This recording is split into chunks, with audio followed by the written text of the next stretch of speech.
medical debriefing.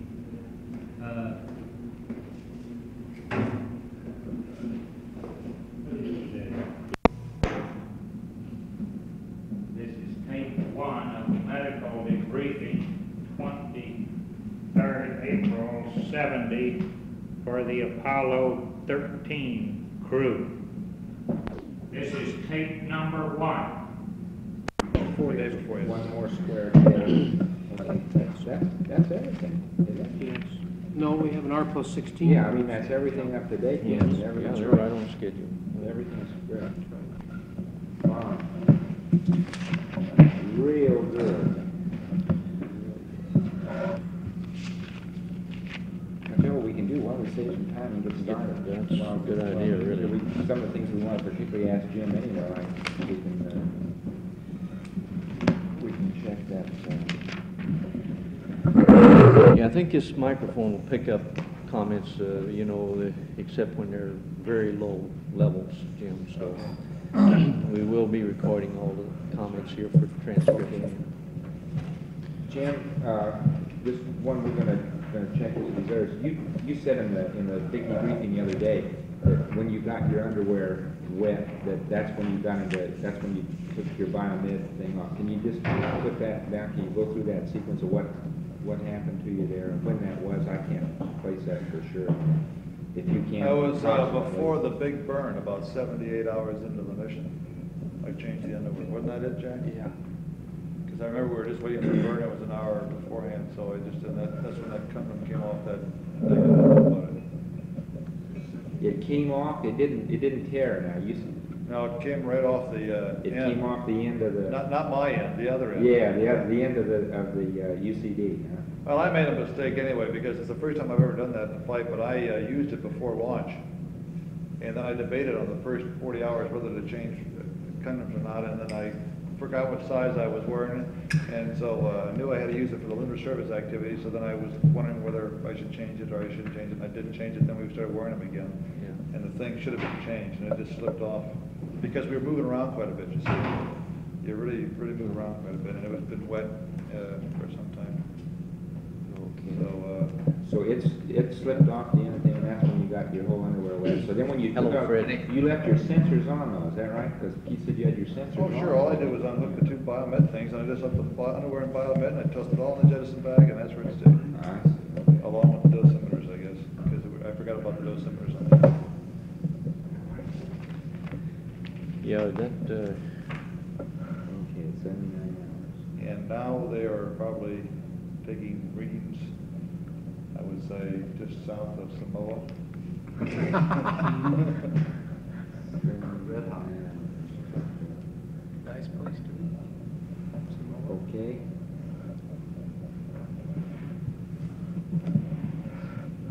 Now, and you didn't take your biomed. You had your biomed on because we got your biomed after the thing. So both the years. You had my biomed after the accident for some time, I think, because when I hooked into yes, to 11 yes, power, we did. I'm sure you had it. Yes, we did. The only reason we took the biomed off at all was the fact that our configuration of LEM, we couldn't. Yeah, that's one I wanted you to explain too, so Well, we're clear about that. The way we didn't had have biomed. Pardon? We had the biomed switch off. Yeah. Well, that was one reason to save power, but the other reason, at least for me, was the fact that the biomed harness, or the adapter harness, was taken out of the suit and fed along to the connector on the hose because we had the hoses routed to get the maximum circulation, and you couldn't keep the biomed or the electrical connector down here. You had to have it off the helmet. And then all three of us used one helmet for the comm. In other words, my helmet was on the comm station. And instead of, when we switched watches, we just took the helmet off and left it attached to the electrical connectors and everything like that. The next guy just put the helmet back on again. So that's the way we operated. We couldn't do that and have the adapter in the suit. We only had one audio center powered up. Yeah, we only had one audio center part. Most of the time, yeah. Okay. Yeah, well, see, the biomed switch when you got into the limb was off. And so, when we were in all that mess, we said, you know, let's don't say anything about the biomed switch now because we don't know what we're doing with power. You wish we had it? We wouldn't have been hot mic. Yeah, that's right. Biomed biomed off, Yeah. it gives us a Yeah, hot mic.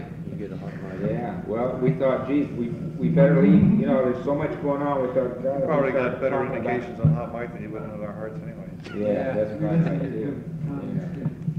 Well, then, when we asked, we did some checking, and the amount of power that took was zilch. And what was it, 43 millivolts? Yeah, about 43. 1.2 watts.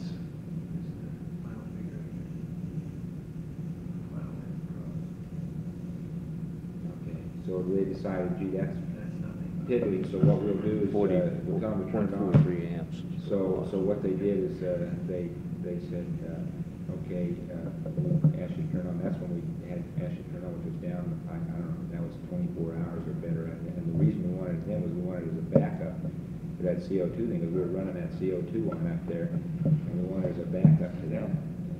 So it worked out very well. Okay, so all of you did have a sensor. Did you have any sensor problems? Did you feel any irritation or any Itch. problems listening? Did you have some itch? And Jack? I think Keith can, We got some pictures. Yeah. of the, And Fred, you have any? I didn't even notice they were on. You have feeling? Good, okay, very good.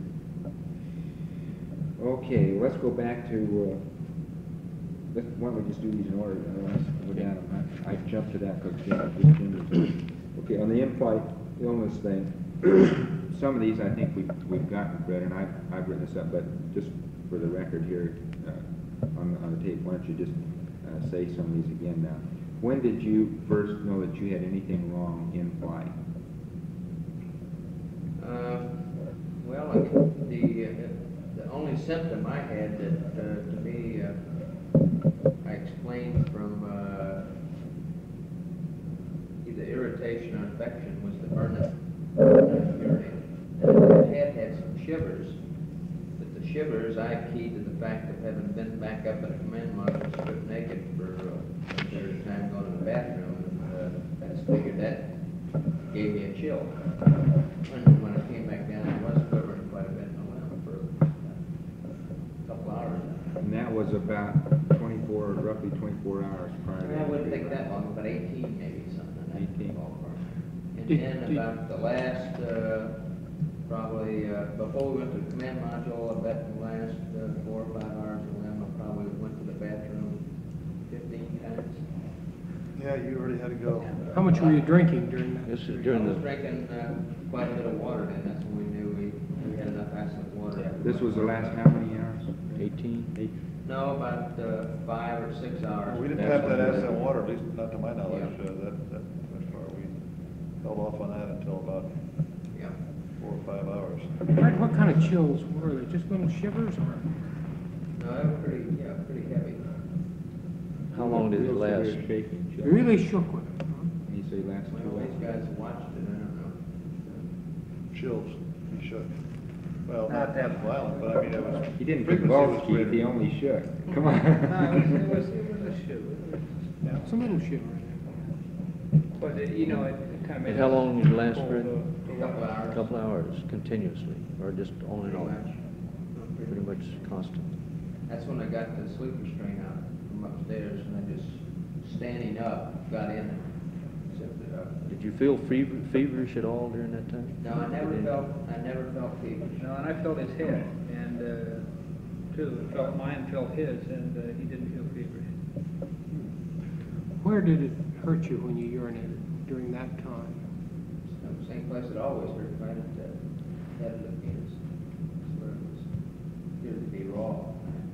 Again, I attributed that, more than an infection. I was thinking, because they said maybe they had a little the same thing just from wearing a UCD and him sitting Were you feeling the same in kind that of? urine. Well, yeah, that urine irritated me the second day. Yeah. It burned on the outside, and I had a raw spot for a couple days there until it went away after recovery. So that's Why what do- I attributed that to as well, just irritation from the urine and Let's don't get into UCDs yet, I knew that's what you're gonna ask. What, but no, that's did not- you have any muscle cramps? After the quivering, I felt the stomach, not cramps, it was muscle soreness, I'd call it more, just from the fact they had been, like they'd been stressed Up high or down low in your abdomen? down low. No nausea, vomiting, feeling of nausea, and and nothing with the feeling of needing to have bowel movements in that last 24 hours or so. Well, the whole thing After the started. chill thing, No, not after that. no. No back pain. When did you first have burning towards the I'll make sure you get on record. Okay. urethra there? When did that first start? How soon did that start after you took off your UC?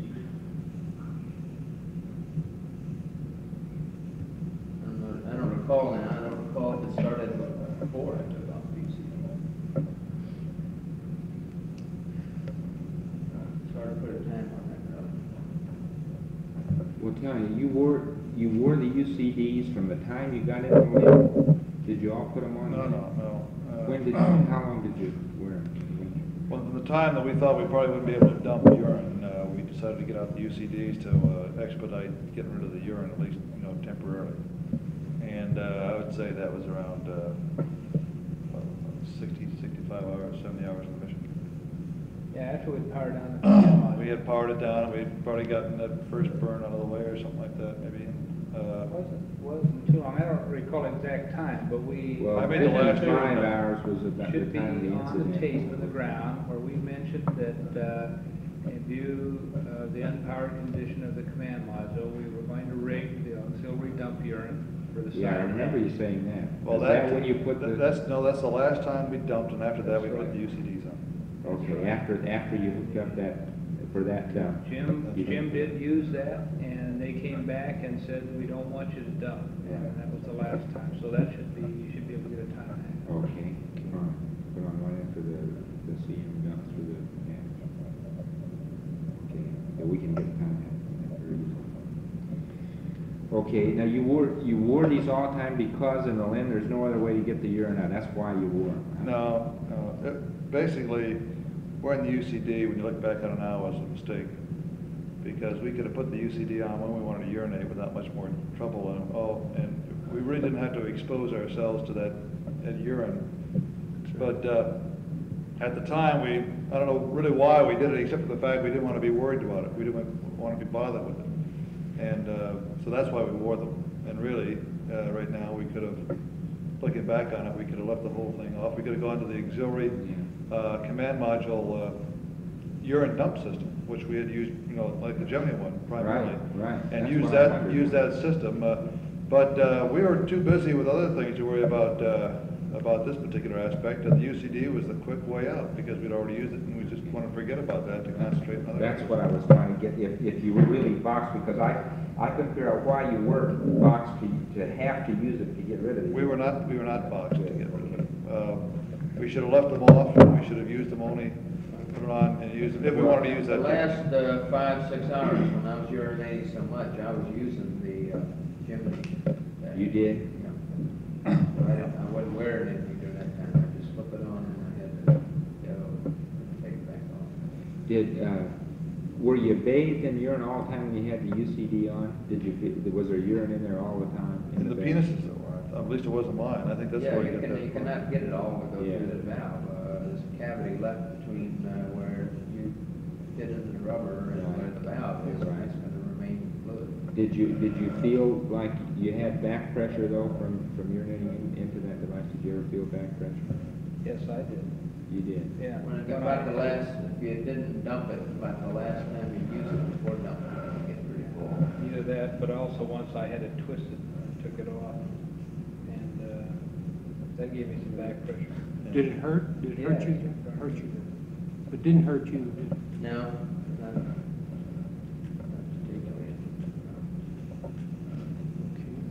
Well, see, the thing that, it's amazing, really, we don't have some problem with you two guys, really, because of the situation that you had here with organisms there and a built-in way for them to start going back up the track. And, We got high gamma globulin. God, you got high something or other, I tell you.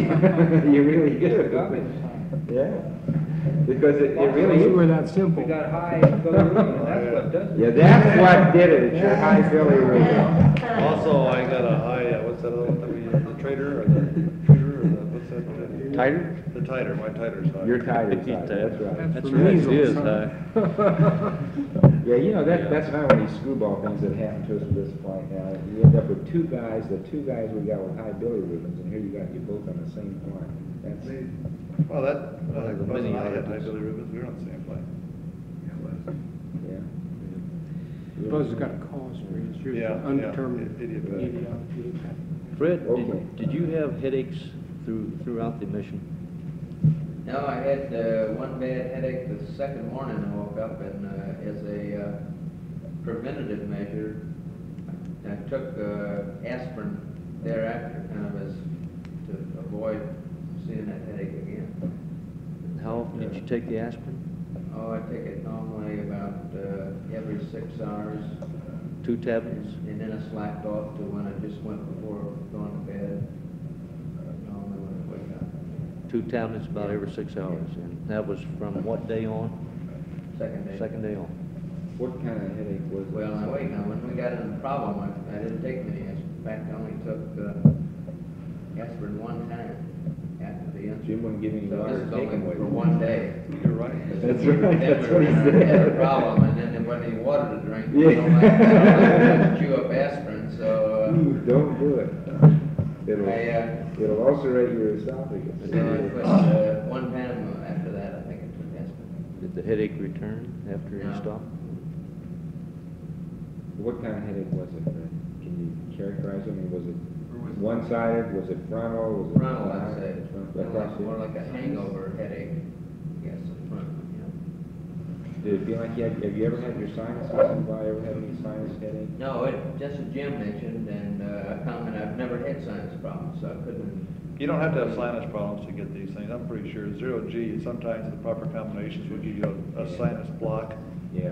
Or a fullness of the head, or a stuffiness of the nose. You always hear me with a stuffy Right. nose. That's right. That, and it's a combination, and sometimes these things, they come and they go, and you just have to, the more you get used to it, the part of the board becomes adjusted to it, it goes away. But in the beginning, sometimes that's part of the early problems you get. Fred, I got the impression that the headache, the fullness in the head after you got into 0G kind of blended into the headache. And the two were connected in some way. Jack and I got rid of that feeling after about 8 hours. And this was the next, this was like the next morning. So it was disconnected, the two. Did you all have the stuffy noses this time? Were you aware of it or not? Yeah, that's. Slight, very slight. That was the point in time that we got out of the Afrin spray. Yeah. And the bottle, the medical kit, the Afrin spray was congealed in a big lump down there. Yeah, listen, You couldn't get it out of the thing? you fellows packed that for Mercury. Freedom 7 or something? 2 bottles of spray and there wasn't a thing in it. And one bottle had a little glob of something down at the bottom that looked like it had been there for years. Both happened. And while we're complaining about medical kit, the Go. thermometer didn't work. The thermometer failed. I tried to take a temperature with He's it. got a 92 reading, Yeah. Oh. full scale low. You did Followed the work it instructions. properly. Yes, sir. Followed the instructions. Many, And I looked at it, Just would never read. Of course, it was a rectal thermometer. No, it didn't. It'll work anyway. You put it in your Where's mouth, Clarence? and you wait the Well, that time dropper period, and then bottle- you push the New button. item. That's Yeah. all. Yeah, a small dropper bottle of Afrin. I'm just kind of curious whether that leaked and then the low pressure had just evaporated. That might have been it, but, No, the one of them, Jim, that we held up to the light, you remember? And there was a glob of hard congealed. We got the stuff. medical kit Oh, yet? it's on the not, that's cotton at the bottom. Is that what that is? Yeah. Should be here That's tomorrow. cotton. Yeah, there's supposed to be cotton in there. we See, saw, was well, there. that's the hard Probably stuff that we empty. saw in the thing. Then Probably empty. I know Fred tried to squeeze it out, and I was gonna use some, and, he said he tried all sorts of ways to get some stuff out of there, and couldn't do it. And we looked through the light, to see if we could see it in the translucent, see if we could shake it. Can't, so we assumed that it was empty. And I don't know whether we kept those bottles, I hope we kept those bottles. I think I kept one of them in my suit. I'm gonna have to look and see, in my pocket there, they emptied out my pockets and see what it was. If you got it, we'd like to check it again, Jack. We've had a problem with these on previous that's why flights, went and we to thought that we had this thing cotton jazz, because it's fixed. that supposedly fixed it. We did it at altitude and everything, and it worked.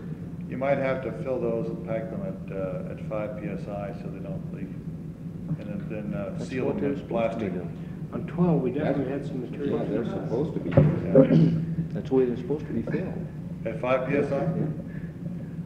You're a little late, you've been damning your medical kit and you weren't here. Now, you remember at this time, we included a full bottle of Aspirin in an ophthalmology kit, in an ophthalmology bottle. Not a spray bottle, but a solid bottle of Aspirin. I think there was, Yeah, we saw it. They had the title on there, had that. Yeah. It was there. I don't know why we're. And I think that was full. Get this damn kid out of there. I should have brought it back, I guess, Yeah, with me, that's but I right. haven't. We didn't do that in 11, 12, of course. Yes, we did.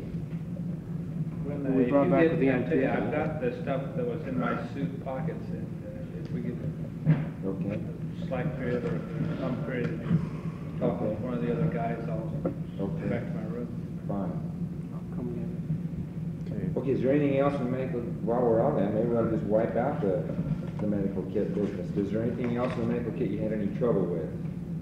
Not to my No, knowledge. any of the capsules or anything that you saw that weren't? Everything was intact. Everything was intact as far as you saw. Okay, what about, what medication did each of you use and why? I think the only thing we really used was aspirin. Fred used it for his headache. I think I took 1 or 2. Right. Jack took 1 or 2, I 2 guess. Lomatil and 1 Dexedrine private entry. Yeah, I took 1 dexedrine. When? Okay, we want to get back to that. And the seasickness. Yeah, so I took the seasickness pill that you gave me, yeah. You Okay, did. the only thing you took was aspirin and then the Just Dexedrine. that one. Yeah, we'll come to that. Okay, now the Lomatil, when did you take the Lomatil, Jack? And why? Well, because I went to the bathroom about 98 hours, I guess, and I wanted to try and postpone any further attempts to lateral landing, but it didn't work. It don't work that way. No, that's not what it's It's not supposed to do. for that purpose. And now he hasn't gone since. Sure makes you patient. Yeah. Makes a dragoon out of it. They kept complaining, so I found it. You've got the DMs down already, haven't you? We can Yes. just go through everything. Okay. But you took the anti-motion sickness drug, Jack, and you did too, Fred. You didn't take it, Jim. Both of you did pre. How- pre- Just an hour, An hour 30 and a minutes? half. Hour and a half. Hour and a half prior to entry. Okay, and you each had Dexedrine? No, I did not. I didn't take any Dexedrine. Jim? I had a pill out, Jack which I did. gave to Keith after landing that I had handy in case I felt I needed it, but the closer in we got, the less sleepy I got, so, Now, I take it you took the Dexedrine at about 1:35 hours. Something like that, whatever Deke. Okay, well, let's Okay. go back then. Did you understand what was being said to you when Deke said that? Hey, listen, I was perfectly aware of what was going on all the time, Chuck. I wasn't that tired. And, Did you understand what he was saying to you though? I mean, did it make any sense to you what he was saying? sure, he said, take Dexedrine. And I understood why. I said, I'm gonna hold off and take it until I know that, it won't wear off and I'll be going sleepy again, because I didn't wanna keep forcing myself to be awake, because I knew the results after the effect wore off were worse than what I was feeling right then. When you So, come down, you really yeah. come down. So this is what worried us. See, when I talked to Deke, we've been sitting there talking about this for a long time, about, what things we could do and what we thought you'd had in rest. We knew you hadn't had very darn much in the way of rest. That's right, yeah. And so we said, all right, look, what we ought to do is we don't really know. I mean, we didn't think you'd had much in the way of rest, but we didn't really absolutely know. And I said, what we really ought to do is we ought to get Jim to make an assessment of exactly what he thinks the 3 guys' status is, and let him then say what he wants to do with this thing. So I said, let's tell him let's look at if we looked at 135 hours, and then at 139 hours. Those were the 2 times in the timeline that they'd given you for reentry when it looked like you could do this. That you ought to have one before that. Before the 136 hours, yeah. Yeah, so you want one before the 136. So we said, But I didn't okay. take that. Okay, you because- didn't take it, because See, what you- scared me then is that I heard you only took one, and I went back to the, Deke then did this while I was out of the room. Deke called and told you this, and I said, how'd you say that, Deke? And then I said, well, do we know the next morning? I said, well, now, do we know whether they took it? And of course we didn't, so then he asked me, you said yes. Well, I And- understood Deke's concern. But and we I- weren't sure when. When I knew the Dexedrine was aboard, and I analyzed the condition of the crew, and I kind of felt that, when I passed the word, I said, look, if you want Dexedrine, if you feel like you want to take one, you know, if you're getting tired, take one. Now, Jack took one before entry, I did, Fred did not have to, and I felt the crew was in good enough shape to do the job. Okay, you didn't really get any letdown then that you normally would expect to have? In fact, it's like Fred said, as we kept going, you know, I'm finally getting the command module powered up again, you know, and I wouldn't have even needed it. Yeah, when you work a lot, you, and When of course did you actually take it then, Jim? Did you both take it at a time that it was still lasting by the time that you got in? I mean, did you take I it guess so. I was only getting about pretty 4 tired hours when I got before? aboard the ship, wasn't I? You know, I can't really say that it was due to the Dexedrine or anything, but I never felt a wisp of tiredness from then on. In fact, I just kind of increased because I was finally getting the command module going again. We were finally going home and powering up, and that was a lift in itself for me. So, Well, the maximum effect of Dexedrine is about 4 hours. I mean, you And then you get a get some letdown. effect for then, and then you start, and what worried Never, me was that if you took it at 135, you're gonna be in a hell of a shape if you didn't repeat it at 139. That's why I didn't take it. Yeah, and that's Because there's too what much happening at 136 and 137 to, and I just didn't, I felt awake enough not to bother with that stuff. So you took it later than that, you took Yeah. it after that, so that you after still the had. mid-course, we had some time After mid-course 7? Yeah. Well, that was 5 hours. I didn't take mine that time either. So it was in between service module SEP or something like that. Yeah, it was about 4 hours and 30 minutes. Oh, I this is took 4. mine. Oh, okay. With MCC 7 was 5 hours, and we had some time in there. At least I had some time. So you took that at 5 hours, and then you took Well, it. less than 5, right Okay. around 4.5. Okay, and then you took a motion sickness one at about an hour and a half prior to entry, huh? So you really got 10 milligrams of Dexedrine, so you. Is motion sickness Dexedrine too? It has Dexedrine in You it. got 5 milligrams of Dexedrine in it. No wonder you were bouncing all You should have been bouncing No like wonder you didn't that. go to sleep That's better. right. Yeah. I didn't feel. Which is all right. I mean, I was feeling It good, wouldn't- just It getting would back make in you the feel car. good. Yeah, It would all make three you of you feel feel good. pretty good when you came up out of that. It's a real mood elevator. But you're. One of the baseline things, one of the tiredness. things that worried me, I'll tell you, Jack, was just this fact. With the schedule that apparently Deke had relayed up to you, is take one at 135 and then again at 139. And then what I was really concerned about was the fact that, well, you might take this anti-motion sickness drug on, say, right on top of Dexedrine anyway, and that'd give you a double dose of it. But apparently you had his space pretty well there. He was down the road away Yeah. at least 3 hours or something, 2.5 hours. for the- You know, something you ought to put in that medical kit maybe is the average, how long this, I guess maybe we had in the briefing, but I had forgotten how long one of those pills lasts, the average person. I mean, as far as, you know, how long does it pep you up? Well, you know what we gotta do, Jim? We gotta. I had forgotten when I took the thing for the, for the pre-flight test. We've got to get some way that we can get that kind of word back and forth to be some help, because I You'll really. be able to ask us, and we can tell you. Yeah, well, I didn't think that was a particular problem on this flight. Dee came up and said, look, if you're sleepy, take Dexedrine. I don't know what he said. I think he said take 2. You know, I mean. He said at 30, he said Yeah. he said, now, and I haven't gone back and checked the transcript, but he said 135, 139, which is what we'd. I don't think we had a problem here on this flight. I think that, we knew that Dexedrine was aboard. My only question was, I didn't know how long it would last me, and I wasn't that tired to bother taking one now, because I didn't want the effects to wear off just at a critical moment. And you didn't know the interaction between motion. Well, I didn't take any motion sickness drug, The yeah. variables there are so multiple Yeah. that you can't write a manual for it. Oh, See, that's the real problem you got, and we were sitting there thinking of all these things, and you know how it gets, there's 50 million damn things going on, and you say, gee, you wanna say something about this, and the guy's giving you 40 instructions for re-entry at the same time, and it ain't gonna happen, you know, that's what's gonna, it won't occur, that's all. I don't know, somehow we gotta have some way to where that stuff isn't all out all over the damn place, I don't know how. Well, did you have any problems with that with anybody else? I mean, I think the crew understood what was going on.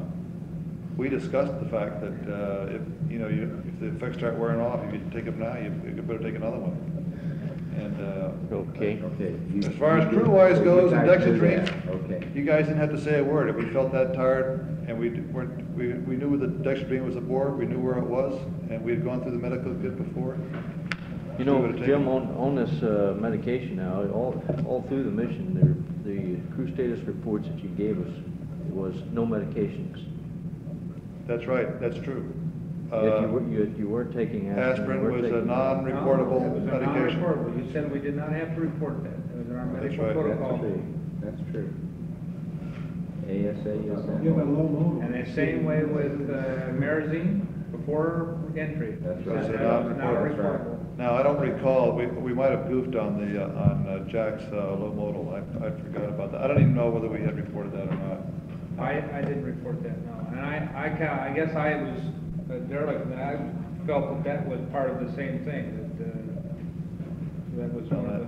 No, but we had discussed that too, and when Fred said, gee, I think I'll take a couple of aspirin, I said, that's okay, go ahead, they're aboard. Aspirin is non-reportable. If you take anything else, let us know, we'll report it. This is before the accident, of course. Yeah. And as a matter of fact, I think everything's been recorded. All our crew status reports have been recorded in the flight plan, and then everything went to pot after the accident. That's right. Yeah. That's right. Okay. You're right. Okay, let's go back to, do you have any estimate at all about the amount of water or juice, or can you break them down, that you consumed after the accident? Jack's got the best, probably the best estimate, because he made the juice bags, and if we can, let's see, if we can get a total. Rank them all up. If we get a total number of juice bags, and when we start making them, and how much water was left in the potable tank as we emptied it. Yeah, you emptied the portable tank. Now, is that the only water you had, Jim? That's a feeling I got there. The only water we had was a potable tank, except that we did use a little bit of the acid Fred did towards the end of the flight. Well, The rest we of used it- a little bit of acid to finish up 2 bags. Yeah. Yeah, that's right, to finish up 2 bags. Yeah, We ought to got- have a handle on how much water was in the potable tank. It was, the last time, it was Full. 100% when we had the accident.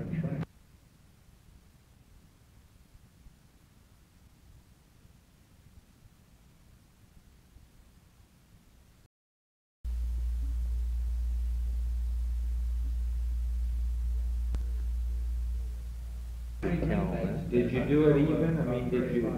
35 think, 35 drink bags. I think I might have had 4 a day, but I think it was more like 3 a day, although I'm not. And that gas I drank, during that, well, I was trying to flush things a little bit, the last there, maybe it fell in another 2 drink bags full out of one drink bag. Were you averaging, were all of you averaging about these roughly Yeah, we were three splitting bags? those, At least 3, and sometimes 4 a day. 3 and sometimes 4, yeah. That's a juice bag. 8 ounces, let's see, about 7. Is there a So lot you of made gas up all in the that? juices that you had, did you? Yeah, there was did you gas make in them? there. We even broke into meals to get juices. Yeah, so you made up, was every drink that you had a juice then, rather than just a straight, every one of them? was a juice? Every drink was juice. Every drink was a juice We tried instead to of do plain that water. because it had Great. potassium. Right, that's good show. You remembered all I that. remember that. Oh, damn, great. That's Good. really good, because that had us worried too. How much gas in the bags? 20% gas? 10%? Gas in the bags? Yeah, I'd say. You mentioned the gas. In the water bags? I'd say I'd say the bags had about 15% gas. In the 8 Yeah, ounce bag. about 15%. There's always one big bubble. I think it's a very good. This didn't cause you any problem then? like we've had in previous flights. It's Gas kind of hard to water. drink out of those bags, gas, because But you no have, doubt it was you have to drink the gas, you swallow the gas. Never gave me any cramps. No, it never gave me any cramps, no, it just made it difficult to drink. Was that was coming out of the tank when you got? Yeah, it must have been coming out of the tank because those bags are vacuum packed and we put solid water in there so that the water was still giving out gas. Could you see it when you were putting it in? Could you see the little bubbles in it, little tiny bubbles all in it? Yeah, those are supposed to take care of that. Doesn't sound like it is. It sounds like this is oxygen though, because remember, we have the fuel cell shut down, we're still getting gas, so somehow it's permeating the bladder and it's oxygen gas. Yeah, we're using oxygen to pressurize that side, so. Yeah. That could be Gas in the lime water? No, we didn't use them. They never got to use any lime water. Only to drink through the gun. Yeah. So if they're And, No gas in the No lung. gas. Didn't appear to have gas. Yeah, there's no gas in limb water because that's stove, that's storage water, it's not made up water. The gun leaked in the limb, which was a problem which I found out. I wasn't worried about the leaking, I was worried about losing water. And his feet got wet, so we switched guns, we put the command module gun on the limb. And that worked fine. Yeah, well, first of all, we took the gun off to stop the leak, and that stopped it. And then Fred needed the water, so we put the command module gun back on.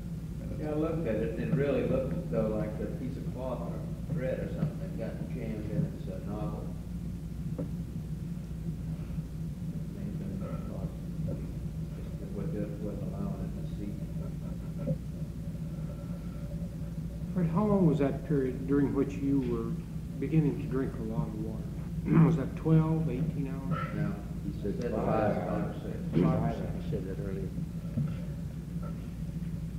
Okay. So really, you didn't do any increasing in fluid intake until that time period. Remember we came up to you and said, I guess it was the day after the night of the emergency that we finally said, you ought to really increase the water, because we heard you giving the instructions on the hot mic. We heard you giving the instructions about don't rehydrate any more foods, watch this water and all this stuff, and we got concerned about your water intake. And so we said, look. well, as a matter of fact, Chuck, we ran out the day before we came in, so I wouldn't have bothered to use any of that limb water. Yeah. Yeah. So that just lasted long enough until we got enough plus on the one critical commodity in this whole flight was water. Water for the sublimator.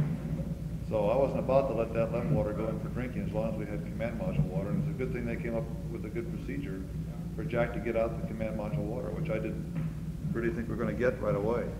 And so that's why I was very particular about not using lemon water and just, and rationing the water from the command module if we had to. But we really never put in a strict rationing procedure. Jack just kept making a bunch of drink bags, and as long as the water held out, and we try to, we drank them with the food. Did you ever get thirsty? Did any of you, even your friend, did you feel thirsty? No. I wasn't thirsty even when I started drinking a lot. Even when you started forcing yourself? I was thirsty about 1/2 hour after that accident. Yeah, well, that's, But you mouth were- a little dry then. That's huh? right, my mouth was a little dry. Yeah. So was ours. We were a little dry too. Okay, we got the first, we've already got, did you notice any frequency, increased frequency of urination in the first 24 hours? This is before the accident. Getting in the witness. Just after your witness, first 24 hours, do you think you need any more frequently in the first 24 hours? No, I don't think so. I drank more than normal during that period. Did you drink any after you got on the water in the spacecraft? No. We had no water, except emergency water. You didn't break into it. No, we didn't drink it. Did you ever think about breaking into the survival water? We knew it was Because we were there. gonna, that's the next thing we were gonna tell you, if there was gonna be this water or that water, we were gonna have you take survival water instead of food. Well, we knew about the survival water, and that was down the line as far as emergency Yeah, procedures that was go. bad. But we didn't want to break into that because that's very tightly packed, and once we broke into it, we're gonna have survival equipment all over the place, and we wouldn't get it back into the container, so. There was a blanket in there, and we thought about having to break that mess out to get that blanket once too. We were pretty convinced we were gonna tell you that one night, and then we got to thinking about all that gear, and we went through the list of this stuff, and we thought you'd Yeah, probably no, say, go to no. hell. Yeah, we knew about the survival equipment, but the only thing I was concerned with in the survival equipment was water. I knew that we had the water back there, but Jack, in fact, I mentioned it, and Jack said, well, we better not break into it because we'll never get it back together again. That's probably true. I think we still have command module. Yeah, as long as command water held out. And that was the reason for not breaking out the blanket too, Jim, is that right? Yeah, I'd forgotten about the blanket, but I was looking at other things maybe that we could use. Of course, the suits came up quite often. We decided not to get the suits out because we couldn't keep them ventilated. And then for urination or defecation, we had to take the suits off. The bodies couldn't breathe, and Fred mentioned the fact that if we put the suits on, they were going to perspire. Then you take the suits off, and then you really freeze to death. That's right. So, and it wasn't until the last day that Fred got the chills, and the rest of us, it was just a slow process of cooling down, so. We Were you pretty miserable from the cold the last day, within the last day? Yeah, well, as long as you keep doing something, but see, here, in most of our cases, you're really not, until the last 6 hours or something like that, we weren't busy. And once we started doing things, it wasn't too bad, but when you're just sitting there, or standing, on watch, or trying to get some sleep, it gets miserable, because the cold sort of creeps in, you know, and every time you hit a little piece of metal, it drains the heat out of your body. What do you think you did for sleep? Can each of you give us some estimate of what you did for sleep after the accident? We have a pretty fair I can't recall when I actually finally went to sleep after the accident. But when I did go to sleep, I think I got a couple hours sleep. Yeah, I don't think any of us slept good. My It's been a couple hours. I think I slept about 5 in one stretch. The first time I got off watch, and then I slept another 5. You got that one session where you were upside down in the tunnel where you slept long and well.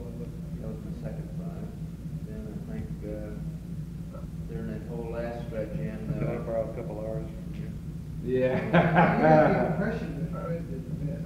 I was sleeping. I didn't ever move my post after that, so I was sleeping while I was on the job, and that wasn't very good sleep.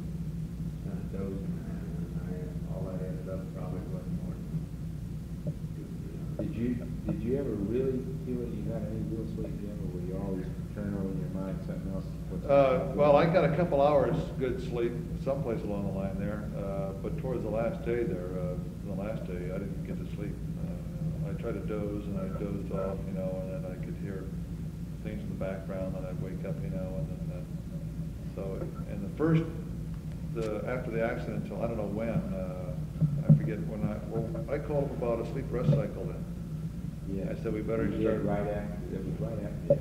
Well, then there was some place in there where I said we better start thinking about getting people on watch, people asleep, and things like that. Yeah, they wanted 2 guys up at once, and said, no, we don't want that.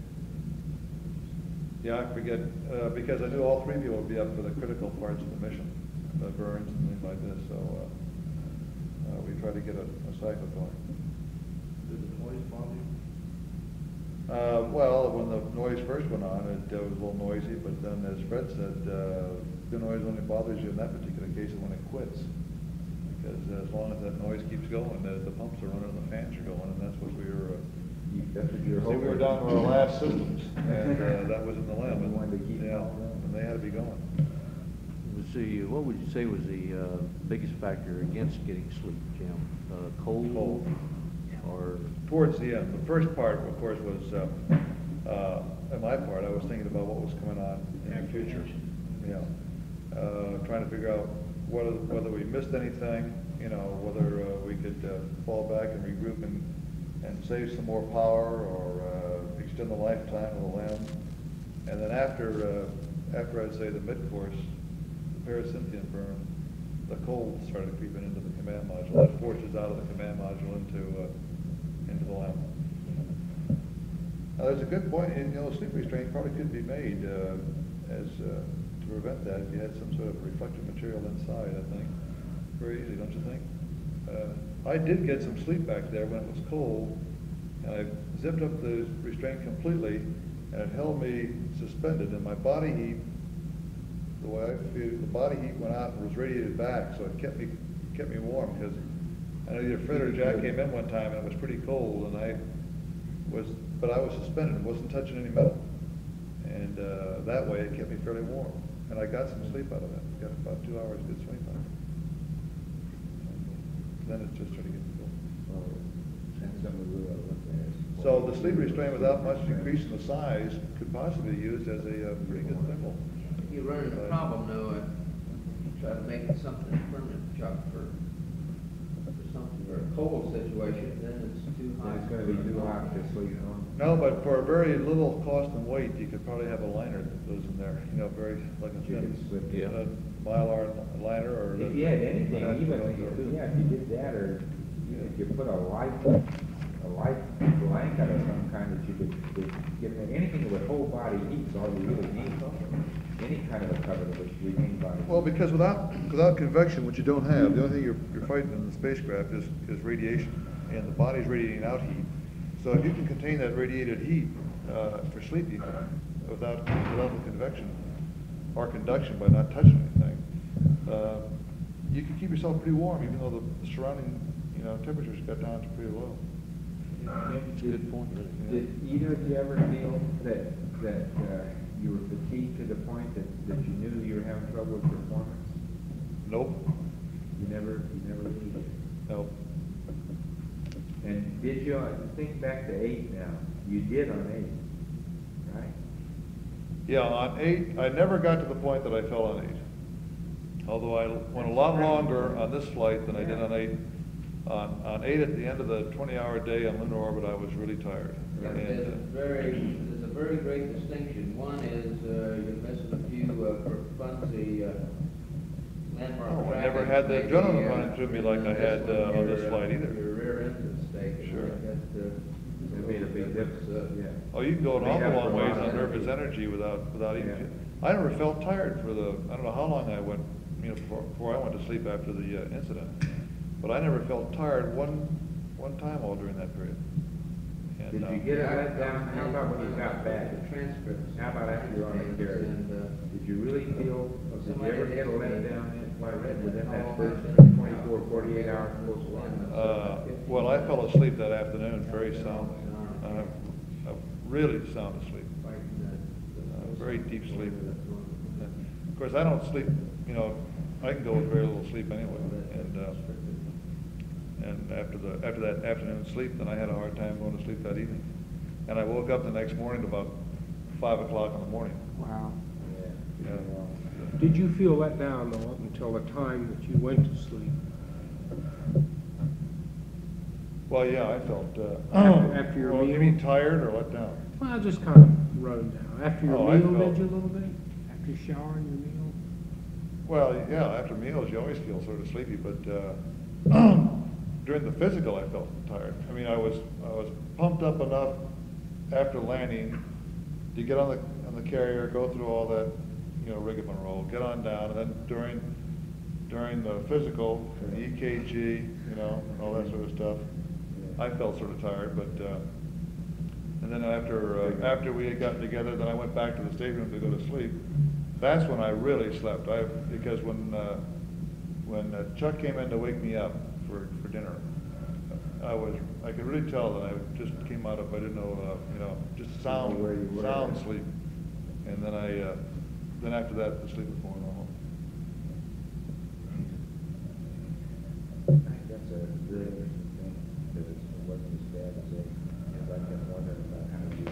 Yeah, but I think it's a natural thing, though, because I think that. Yeah, but to look at you guys, you had a real baseline tiredness. You were. Oh, well, yeah, but I mean, you got to expect that, because Yes, here sir. we weren't sleeping. But I mean, as far as keeping going goes, we were calling on reserves that on 8, I didn't want to bother calling on, I guess, and I was just basically tired.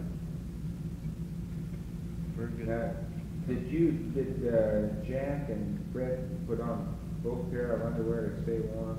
And you didn't, because you ruined that. Yeah, one I pair. just threw that in the. Yeah, threw that one out. So you just had one pair on and the one pair of coveralls. And you had just, each of you had the coveralls and 2 pair of underwear. That's what Yeah, you had. and we ended up having our little boots on. And you used the winter boots Yeah. too. And the comm carriers also are very good headgear for Yeah. keeping warm. Keep your ears warm anyway. That's a good point. God, I didn't die out in that kind of cold. I tell you, I get shivering and my motor starts running and I hurt just from shaking. I looked at that bottle and somehow it's gone, so I don't have it. I guess it probably went out in the garbage. Okay, Jim. Okay, did you have any difference in taste between the command module, CM and SM and DSM? Who wrote that? Between the command module and Command module and and the main LM water. I think you're thinking of lamb and water. No, it was lamb. We have 2 tanks in the lamp. Yeah. Well, ask Fred. Fred's the only one that drank Ascent water. You know, I'd say, that I was quite surprised with the command module water with the lack of, chlorine taste. To me, it was good water. Yeah. Good, cool, good tasting water. Now, there was a very, if I really tried to taste very subtly, I could tell it was chlorine. I couldn't tell you it was chlorine. The lemon water was, had a little bit of a taste because it obviously is in it. And, I couldn't tell how much difference between the two. But somebody hadn't asked me to, qualitatively, taste it and savor it a little bit, I'd have to say that it's the same. When did you chlorinate the water last? Prior to the accident?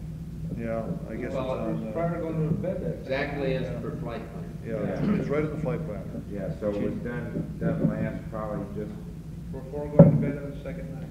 Yeah. That's when we followed right according to checklist procedures. did you continue to do it after the accident? No. Oh, no, you didn't do it then, did you? But it says No more- the no more portable water. tank We'd is have been full, drinking pure chlorine there, withdraws the Yeah, I was water. gonna say, that's what, oh, what? Just want to make sure. And then Fred wouldn't have his problem. Yeah. He'd Have it elsewhere. He'd have a raw GI tract. Okay, let's check the kind of foods now. I think we heard you say, just as I understand, you didn't use any rehydratables after the accident. Juices, wet packs, candies, and some hard stuff like date, fruit. Brownies. Date bread or whatever it is, those little fruitcake. squares. Yeah. Fruitcake. Didn't No Squares. say the rehydratables. fruit, right? And fruits, the fruits. The dried Packaged fruits. dried yeah. fruits. And the breads, the spreads and spreads and all that stuff. But no rehydratables. No peanut butter, what do you think? You didn't use peanut butter. It'd make you thirsty and it's Yeah. thick in the top of your mouth. And Prior to the accident, on the back of the flight plan, we logged all the food we had. Yeah, we got, Yeah. Flight plan. did you all eat solid food after the accident? Yeah. Everybody ate meals? Everybody had a food meal. bag that one guy went up and raided the pantry. And our normal food was, we'd have a spread and 3 pieces of bread. Then we each would have a wet pack of some sort. Then we'd each have, at least, depending on preference that day, either fruit or some kind of biscuit, gingerbread. For dessert. And then juice. And that was the normal. That's pretty good. Did the last day, did your appetite go away? Did you cut down on Yeah. solid food? I did. Let's see, the last day, I think I missed where there was a gap in it. And it's one place I would have had a meal and never did. Never did. So I ended up landing 1 meal short of what I should have eaten. I'm not sure if it was loss of appetite or loss of time and incentive in there. Probably a combination of the two. Before you got Just didn't get around to that yet. Okay, did you ever think about that live flash business? Did you ever see any live flashes? Yeah, we did. Did you? You did see? Before the accident. After the accident, I don't.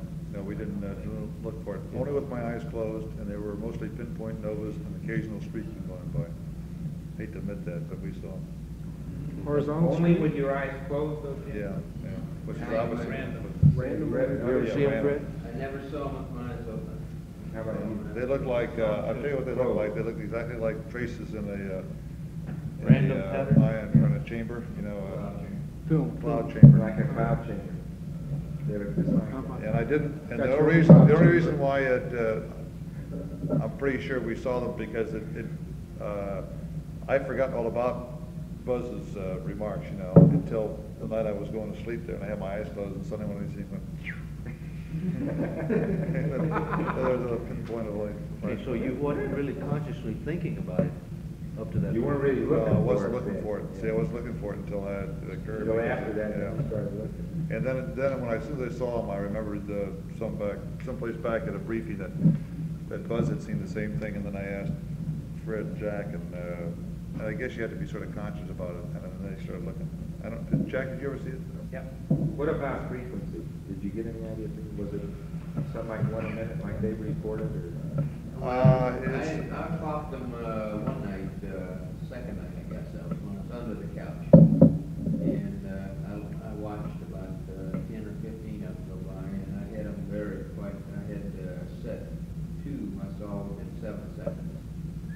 And then I had, others that were stretching out to 1 minute. But the longest time was about 1.5 minutes, though?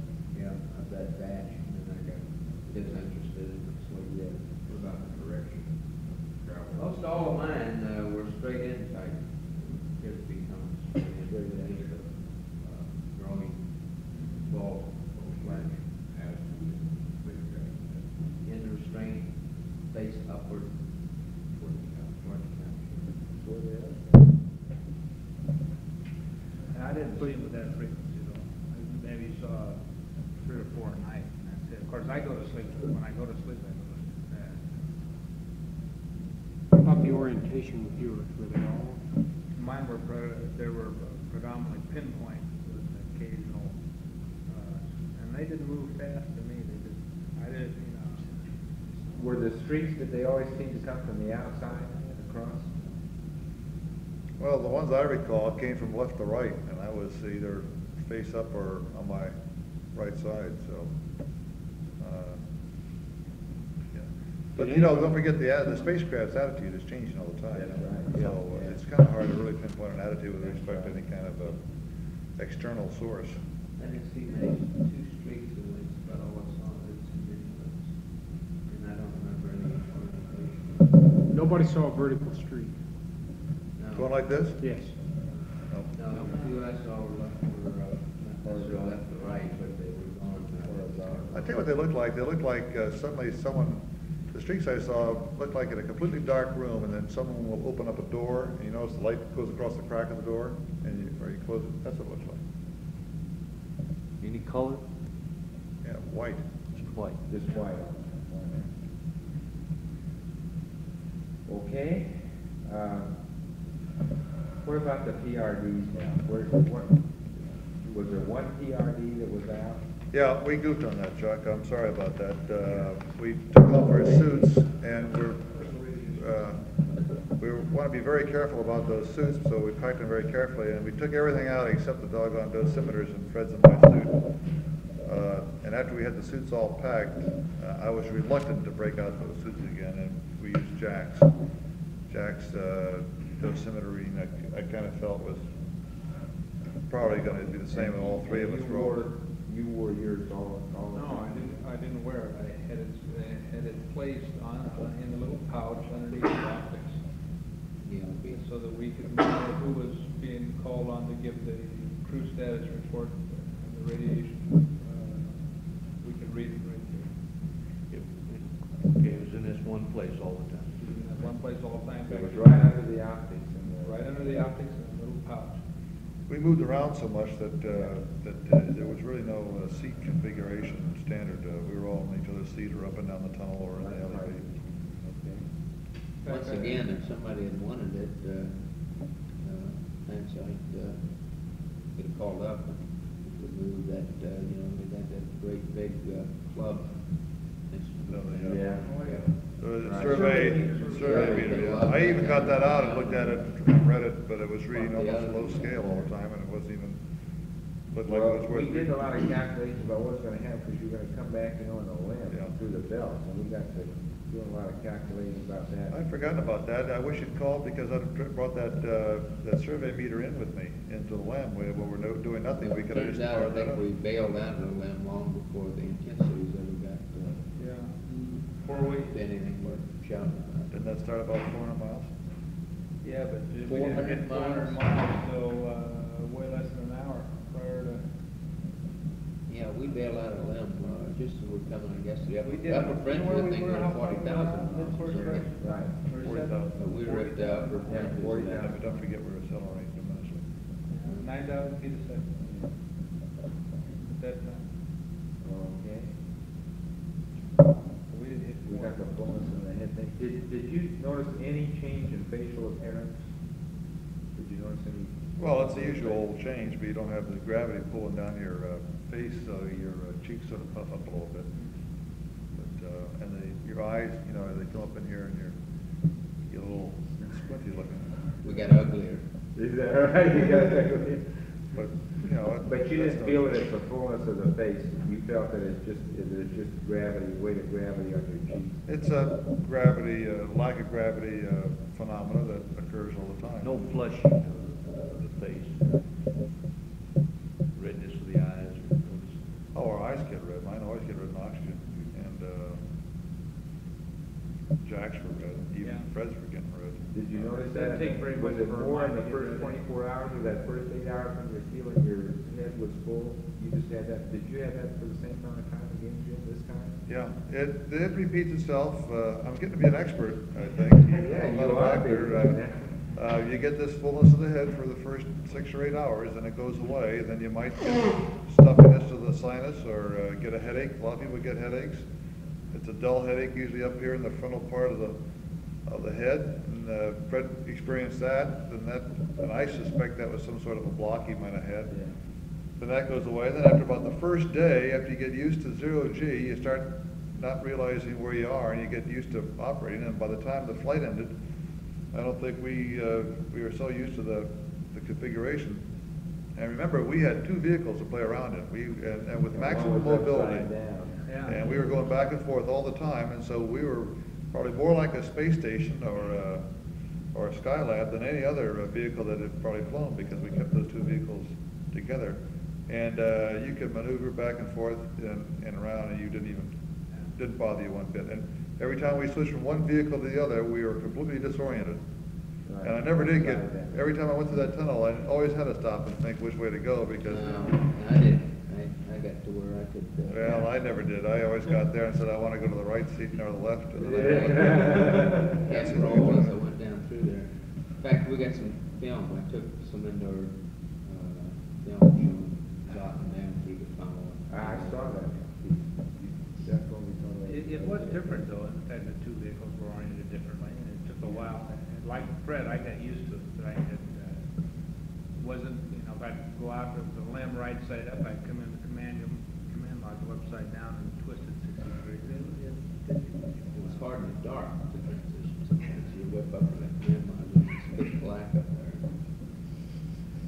Did you ever feel did you feel anything this time similar to what you did with 8 initially within the first couple of hours? Did you have any? nausea or anything? No, none whatsoever. No, and I guess this is something that I was told about, you know, because I was the first one out of the couch, you know, to go slow, take it easy if you feel any vertigo or nausea symptoms, stop what you're doing. And I got up there and was going slow. In fact, I even asked Jim to get his own ordeal out of there, so I wouldn't have to slide down under the couch and do that. But finally, I just said, well, you know, I don't feel anything. Why am I going slow? And finally, the pace started speeding up, and I went full speed and never suffered any symptoms or anything. I just adapted to it, and we ran it up quite ahead of the checklist. The first day, I had no problems whatsoever, and then the next morning I woke up with that severe headache. And I think the way I made my mistake was not taking aspirin and waiting until the headache went away, but I immediately started eating breakfast. The headache's still there. And I then tried to go underneath the left couch to get the ECS down. And I got to feeling sick and got chucked about 2 ounces of liquid. And so I just quit right there and went and laid back down on my couch then and sat still for about the next 2 or 3 hours. By then I'd taken some aspirin and the headache went away and I never had any problem. Never had any other problem.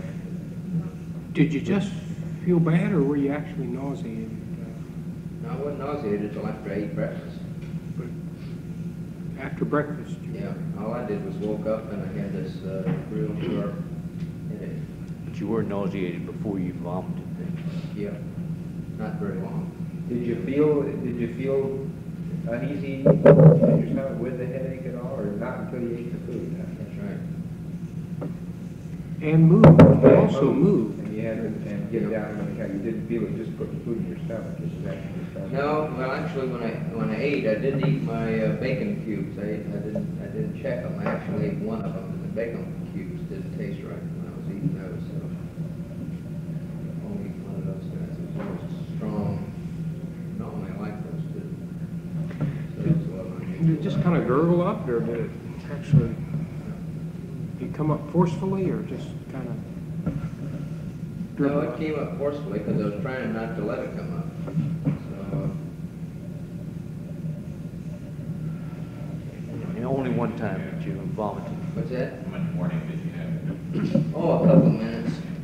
I mean, I had a little, I knew I was beginning to feel, Trying to swallow. yeah, right. But you only vomited one time. Yep. Yeah, nothing after that, no matter what you did in the way of it. No. That's why I kind of tie it to the headache as much as the other. You can do that. Have you ever had a headache like that on the ground? I mean, it's not. Yeah, and Do you it's ever get kind of like a nauseated? hangover, you know? Do you get nauseated? It's a real bad headache. Do you get nauseated when you get a bad headache? Usually, a lot of people do. I checked the liquor supplies and they're half missing. They were. I figure you're drinking that night. First What night liquor out, supplies? I wonder what happened to all that wine we had sacked up down. Suffering from a grits withdrawal. We've been trying to get that wine put in there. We had it ready ever since Apollo 8. We've never been able to get it on. Did you exercise at all in the flight? Yes, I did in the couch. I don't know whether you saw the, this was prior to the first 2 days. I don't know whether you saw the pulse go up, but I did a lot of push-ups and things like that in the couch. And well, as much as you can do in the couch, but I did get my as much as you can do without a partner. At any rate, I did get my pulse check it. It was up to 84, so I thought probably you'd see that on the ground. Yeah, I think we did. Yeah. Several times that we thought that's possibly what you were doing. Mumbling beans. Well, Did either you try and do anything? Oh, I exercise a little bit, Chuck, but I I'll tell you. did a little sort of same stroking, but I wouldn't call it exercise. You wouldn't call that exercise. And then he wanted exercise down the limb, and he started doing deep knee bends against the side hatch, and I put a stop to that. Yes, sir. I put my feet out in the general direction of the side head. Put your feet right through that thing. Stuff. Oh. That one did. Do any of you think that you were near the end of your reserves by the end of the flight of your physiological reserves? If you were just to assess yourself without taking a lot of lab work and all that sort of guess, what did you really feel? No, I didn't feel I was at the end of mine. I don't think, of course, I can't talk for Jack or Fred, but and of course, Fred had an infection which we didn't know about at the time. But as far as we could have gone a lot longer. I was looking at plus water, plus oxygen, and I think, of course, what would have got to us if we ran out of consumables, we just couldn't last it much longer. But I mean, as far as if you gave us enough consumables, we could have kept on going. I mean, if it was another 100,000 miles or another 3 days journey, if we had the consumables, I think that we could have, we'd probably gotten more of a routine, actually. I think that, from my own feelings, it was getting cold enough that I think I probably would have gone to the suit or some Yeah. other measures. The reason I didn't is I knew we were getting near as far as we had to go, and I didn't think that, but So I wondered how much the goal, knowing that you were right there at the end. Well, that's always a factor. I'll tell you, if you ever get, if we ever missed the earth and just kept on going, I'm not so sure how our disposition would have been then, see. And even though we had the consumables to last maybe another couple of days, it would have been, different situation. Did you get depressed with the cold at all? Did you feel, where you get so miserable just from being cold all the time? No, I was get depressed. That's a fairly common thing in real, like in the Arctic and so, where you get a real depression with it. I don't think it was that cold. I mean, it's 38 degrees was the coldest, I think, that we recorded in the command module. Upstairs, that wasn't where we. That's right. I say that's the coldest we recorded in the command module, Yeah. and it was not that down It in was the lab. 44, I think, was a. And there was 3 of us in the lab most of the time, and we radiated body heat, and I think that as long as we were awake, we were warm enough. No, I don't think we got depressed because the colder it got, of course, the closer we got to home, which was an elation factor. One probably. One balanced the other. Yeah, I felt, I wasn't near the end, but I guess after seeing, knowing in retrospect what happened the next day on board the ship, I probably would have been another day. I'd probably end up having to go to bed. I don't know. Did you ever huddle together, probably warm? Trying to get together? We were all kind of lined up right in a row. I think 3 guys be in a limb and not be. Yeah. I gotta say, Ask about hot blanket. you were almost.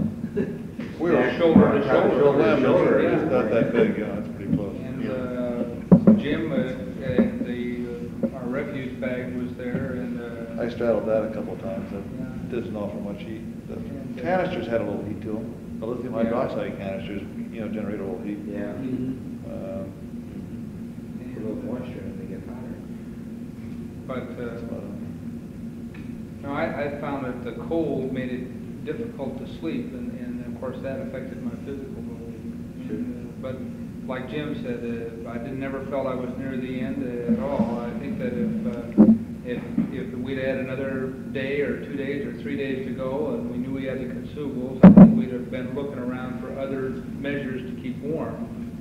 Well, I was thinking maybe you're taking the suits out, and taking the liners out or something like that, and using liners, but I didn't want to disturb the suits. They were all packed, and if we had to, I guess We still were faced with the maybe proposition that we're going to have trouble with the hatch. Yeah. And we're going to maybe have to wear those suits for re-entry.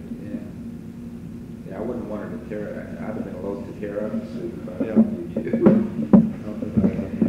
Do you think you would have gone with blankets broken up? I actually never thought about the blankets. I think before, if you were left up to our own devices, we probably got two other sleep restraints down, Yeah.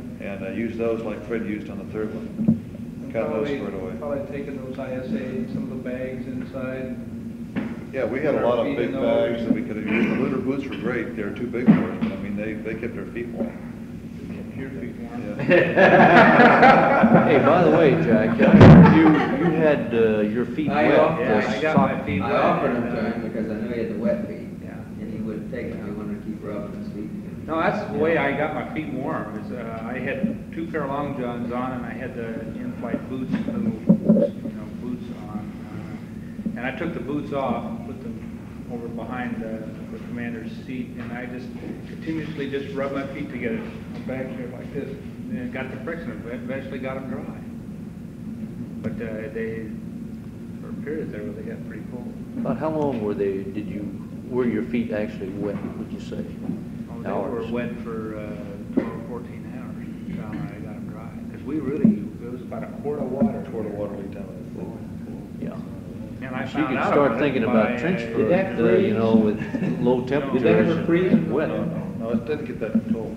Trench foot? Yeah. In the Army, they would have court-martialed. Well, I guess, yeah, but I guess Let it get wet and not- the bacteria has to be there for that kind of stuff, and I really don't think that, I think the only reason we never caught a cold was the fact that we didn't take off with colds, so therefore, even though we were in a cold, miserable state, there was nothing to generate. Now, maybe I'm wrong, I don't, but, maybe the bugs were there? Yeah, you had, Cold germs were aboard? oh, we don't know that for sure. I mean, I'm looking at the experience that, people have had in the Antarctic. If you Yeah. don't take stuff with you, even though it gets cold. No, that's right. Yeah. Because they don't, the colder it is, the harder it is for organisms to propagate anyway. Yeah, and so, I think probably the only really warm spot around was the spot that Fred found, right down there by the UCD, whereas that nice warm area was. That was nice warm. Yes. Yeah, I don't think we got anything more. How about you guys? Anybody got any question you want to get? Well, let's get Is there going. any major thing that you would have added, omitted, or changed in medical protocol that might help future teams? Okay, that's a pretty good question.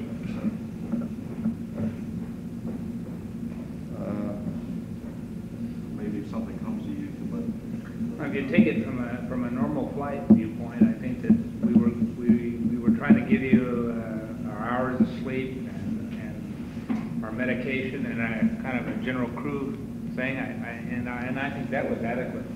Then if you take from the emergency part of it, of course, that was another thing. There were so many other things that I guess the medical protocol kind of came as, unfortunately, maybe as a second order of priority because we were reading up procedures and. We got to a bad spot there at the end.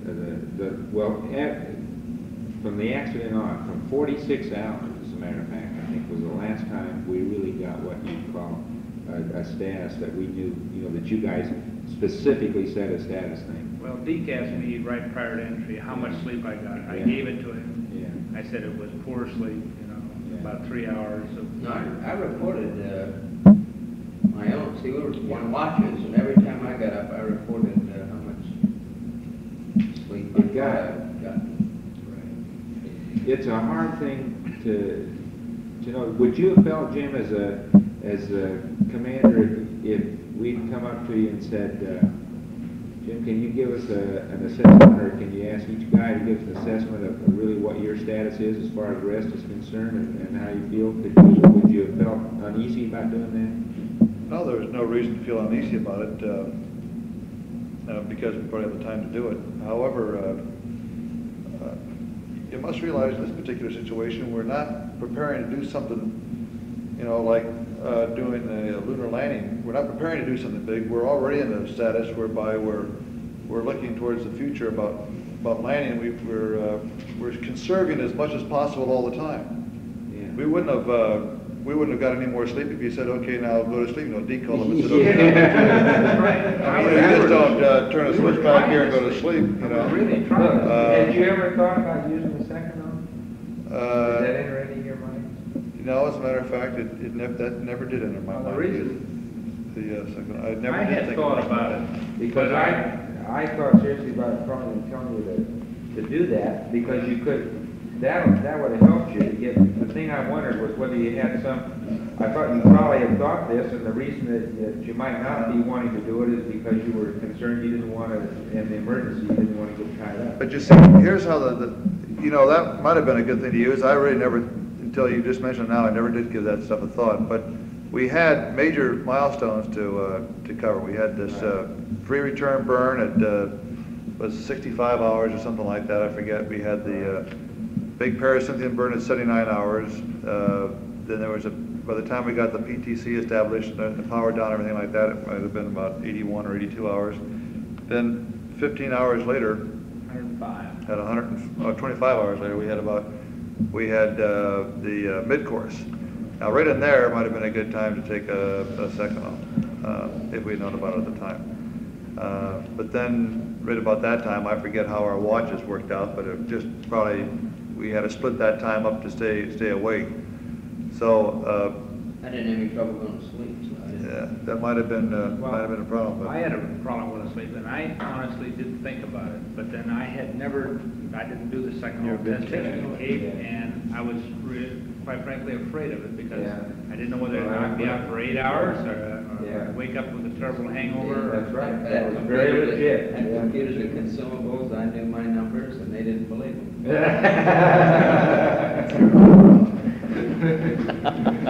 So you were sleeping Very great, good. and they were good. The next thing broke, we weren't in trouble. I guess if the flight lasted 3 more days, we'd probably gotten back into a better routine. The flight ended before I thought we got to the point where we were really pooped. I understand we were really tired, and I agree with you there, but I don't think that we were incapacitated to the point. You weren't down to the last physical reserve you Oh, no, had. we Let me had a lot ask of you, reserve. what did our heart rate get up to at the time of the accident? Do you have? Well, you jumped from, you were running about the 60s, and then you jumped up to well over 100. You were 100, I think you were 15, 16. 105, 110, and Jim went up to 136.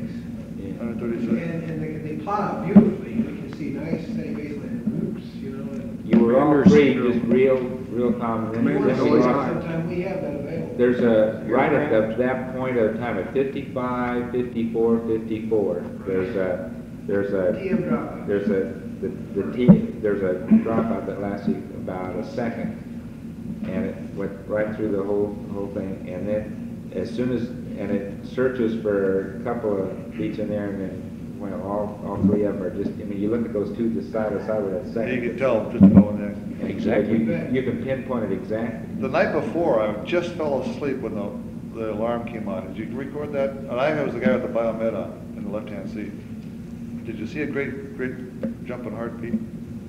It was the night before. I'd just fallen asleep, and all of a sudden, you ever wake up and your heart's really pounding? Yeah. The light came on. I didn't know where I was, and my heart was really pounding. I went around and tried to find out what, and there was no light on. And I woke up Fred, I think, and I was on the top. The other 2 were sleeping down below. And suddenly, I just slowly, my heart, started slowing down again when I found out there was nothing wrong. Was that the first night? The second night. Second. And I called up, and I think I called the ground up or something like that. I said, "Did you see my heartbeat?" I remember. Who was on that. there? Were you but I on can't or was remember if I Fred? read As it was, boy, I really came out of a sleep, but then I couldn't go back to bed again for a while. Yeah. And because of that, How were We'll our go back. heart rates on entry? Because you had Fred Mines. Well, We lost you, blackout, of course. we didn't have Jim, but Fred was Fred was running over very 100. high You for him. were He was running high rates. 120 all the time. And that's very high for you. Of course, that might have been because he was kind Because of, he was Yeah. kind of ill. Yeah. We thought that it We was thought it was dextrine accident effect. effect. We thought he was getting all that effect from the dextrine all the time because of, because he was running this high heart, and he'd been running heart rates that were below you two guys all the time in the flight up to that point in time. And then all of a sudden, whack, here you were just really racing along. Did you consciously wear your heart pounding? he left the vehicle in the LEM, he was secure in the LEM. And, Were you? Did you really feel that way, Fred? What's that? You really? Yeah, I didn't were like more going concerned back at that into that sweating cold beast and having to turn around for nothing, and I wasn't confident that everything was gonna work yet. whereas It I all had, worked. I had the other thing, I knew we had good batteries and Well, I wasn't sweating by platform that told me time. we had good systems. No, you'd settled down I pretty had well to- by that time. I was waiting for that bus show. Going through the How about our heart rates I on knew the ground and uplinked us to proper. Boost, pretty, let's values see, of the computers. lift-off rates were, Do you have the lift-off rates on Boost? Oh, Yeah, we got all those, and they were low, all of them were low. All 3 of you were low. I think the highest one was something like, what was it, 112 or something like that. see, I think we got a peak on you about 116, as I remember, think just that's for a right. momentary. Probably when the number 5 engine went out on the S2 stage. Yeah, because they were all very, very low. We'll get those for you. Lower than what you'd ran on 8. Okay, that'd be great. Yeah, They have we little will. Was it curves. more We'll than get you a Lower. trace of that thing. Would Oh, you lower like than a I trace of remember. that? We'll get you a trace Well- of the accident thing, and we'll get you a trace of that time when you. That's probably a pretty good point, because familiarity seems to, I think, get you more accustomed to your environment, where you will know what to expect, and your heart rate goes down. Sure. Were you satisfied with the recovery? Oh, that recovery was smooth, yeah. Those guys got that down. Oh, the water was We very landed smooth. on the water, we Yeah. just all just sat there and nobody was sick. It we just sat there and calmly talked about things. Went through the checklist, Jim read it off, and it said, put the beacon on, and I put the beacon on. Everybody says, why did they have that flashing light on? Like that. Yeah. It's on a checklist. Then they Stable said one is turn much it better on, than stable yeah. two. Did you feel an impact with the look? Yeah, but it sliced in, it was a very soft landing. If you always put the upright bends out, even if Yes, they're check upright, that, is that right? Yes. Says if you land stable one, wait 10 minutes and, for cooling and. Because I couldn't remember what you did unless you went to stable too. So it was upright bends come out. I said, gee, why are we doing That's always critical. Okay, Yeah. you guys got to get ready to take off. Well, you Okay. all did a beautiful job. Unless you Well, got that's, something you want to ask that, well, let's get you the comments. Okay, that'd be interesting to see that. Sorry, I don't have that model for you. Maybe there's another one in there that we can see. Look at the medical kit, maybe you ought to check some of your other ones that you got stashed away from 14 and 15. That thermometer's not working. Hey, Chris,